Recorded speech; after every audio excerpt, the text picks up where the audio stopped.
Lots of D&D mechanics are really dumb, like how ingesting a potion is actually an action instead of a bonus action, or how if you have a negative con score, you can actually lose health as you level up, which is weird. So to fix this, most people use house rules or homebrew rules. In this video, I want to talk about some of the homebrew and house rules that I use in my game, and maybe you can use it as well. First off is group perks. This is sort of a spin-off of the party patron mechanic in Tasha's Cauldron of Everything. This could be for a guild, this could be for a powerful ally, this could be for some government or an organization. This rule is to give the players unique options in exploration, in combat, something that they can do that they usually couldn't. Let's say the party is doing a quest for the local priest. That priest gives them a perk which allows them to heal 2 of their hit die using an action in combat, for example. And that perk is basically there until the end of the quest. Maybe the group makes a deal with a local lord and they're given a perk which allows them to switch initiative whenever they're in combat. They don't need to use it, it's really just a way to spice things up, and for the most part I found them pretty harmless. Number 2 is the party treasury. This one is great if you're playing a campaign where your party is part of an organization or a guild. This is where the party gets an assortment of magic items that is in their own party chest. You can choose whatever items you want to throw at them. Usually I like to stick to common, uncommon, maybe rare if 1 or 2 items. And each player can take up to 2 party treasury items. These items will not appear anywhere else in the campaign, and if they're lost or sold, then they're gone forever. There's no redos. The only way to swap these treasury items is to be at the guild itself. I use this actually in my current campaign where my player started at level 5 and I wanted to give them some magic items without making it like too OP. And it felt good because I didn't want to lock them into one party dynamic. So far, the result has been they just hold on to key certain items and then that's it. Everything else is just in the chest. But then it's fine because obviously they cannot take everything in the chest. And also, if I throw a challenge at them, which would have been better with a different item, then this is kind of the aha moment of, oh, we shouldn't stick to combat only items, for example. Number 3 is lingering wounds. Whenever a player goes down, they roll a d20. And if they roll a 1, they suffer what is called a lingering wound, which is a longer term status effect for that player character. And depending on the type of damage, it can last from up to a week in game time or maybe for the rest of the campaign. What I like about this rule is that it makes combat more strategic because they don't want anybody to go down. And it also makes healing a lot less forgivable and gives people who want to charge in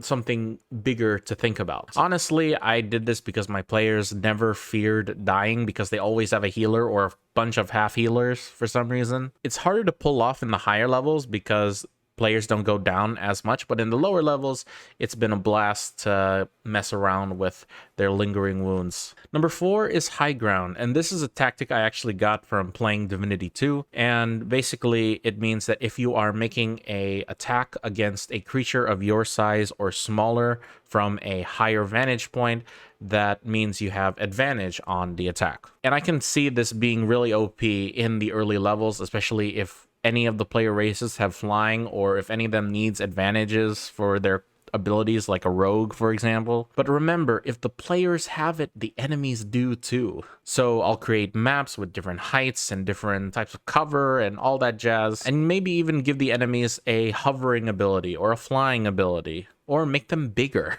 Number 5 is deal with the devil. This is a lovely homebrew that I saw from Apt and the Gnome on TikTok, and it's definitely something I want to include either my current campaign or my future campaign. The rule is whenever a player is making a roll, the player can ask the DM to make a deal with the devil where they're going to turn their roll from any roll into a natural 20.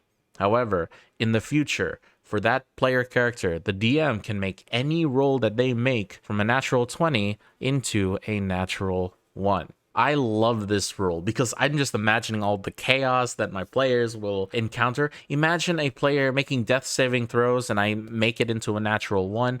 Or maybe if there's a player that needs to roll for something like, let's say, a counter spell, I can say, no. You rolled a 1. That is a great idea. Definitely something I want to include in my current campaign or future campaign.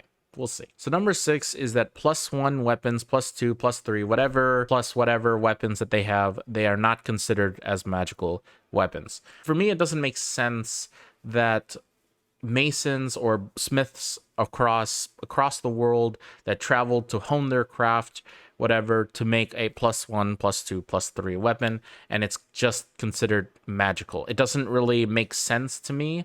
It just doesn't really show the tiers of craftsmanship that could be possible in the high fantasy world. Honestly, it kind of goes with the idea that some weapons should be broken after time and they should be worn out to give that little realism in D&D. Think of it like The Witcher. Like in The Witcher, Geralt, even though he has a regular sword and a silver sword, he still has to coat his weapons in order to face whatever enemy is in front of him. So it's just a thing that I haven't really dealt with so far because my players don't like to use martial classes, and you know, maybe it will come in the future. Number 7, Warlocks are intelligence-based and not charisma. This is originally from Monkey DM. He made a really good short about it. And basically, I agree with him. Warlocks are usually on this quest for knowledge or trying to gain favor with their patron by doing some sort of dark art. And honestly, that doesn't really come to charisma for me. I mean, yeah, there's always the X factor of willpower, but honestly,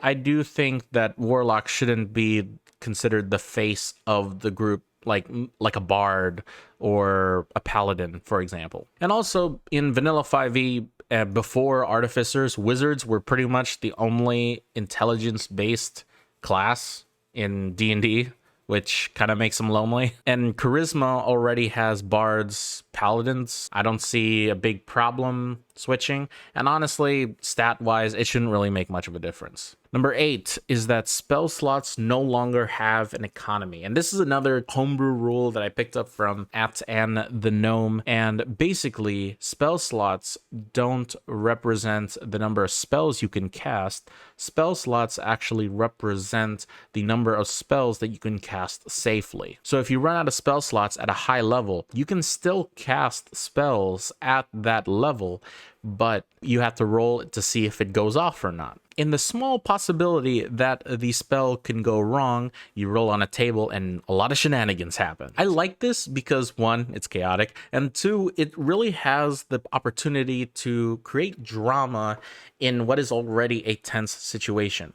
I deal with players that are terrible at resource management, so I would rather just give this to them, let them be able to cause all the chaos that they want, and who knows, maybe it'll blow up in their face. So number 9, this is for the monsters. Non-combative abilities such as a war cry or summoning creatures, these are free actions on top of their combative abilities. And here's why. At first I thought this was really OP, but I ran a encounter where my players were fighting a Galabdur, and if you don't know what that is, it is a big, like, it's like the off rock golem like creature, and when you fight it once a day, it can reanimate boulders and have little mini versions of itself fighting alongside it. But that's its action. Like, that is basically it. And to me, that's really bad because you don't really see the combat potential of said creature. Let's say the Galabdur summons its boulders. The players just unload everything onto the Galabdur. The Galabdur is dead in less than 1 round. The boulders just, I guess the boulders continue fighting, or they just crumble because their creator is no longer with them. That's basically it. That's, to me, that is a waste of an encounter. But in this, it allows the monsters to actually showcase what they can do, and frankly, it gives the players something to be a little bit more scared about. You know, players always like to think they are the best in in your D&D world. And number 10 is popcorn initiative. So instead of rolling for initiative, you have the idea of running popcorn initiative. And popcorn initiative basically says whoever rolls the highest goes first, and after that they can call upon their comrades, the enemy creatures, or the enemy group of creatures to go, and it has to be back and forth. And to me, this is very interesting because I've used this before in a friend's campaign. My friend actually introduced that to me,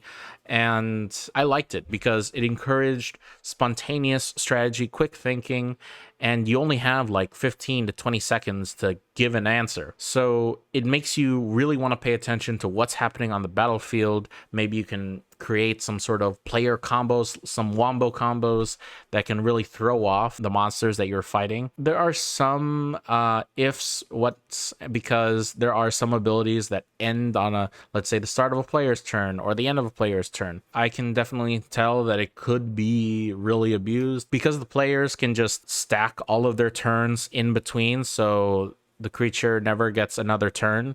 However, remember, the enemies can do that too. The only thing that I have a problem with this is that it's really bad for players that get really stressed out really quickly, especially in the 15 to 20 seconds. So you could probably extend this to maybe 30 to 40 seconds. Maybe give them a minute to answer.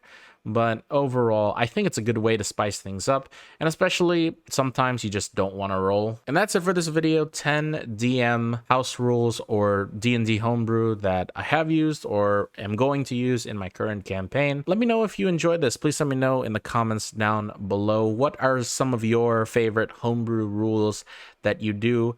And who knows, maybe I'll use them in my campaign because I need sustenance.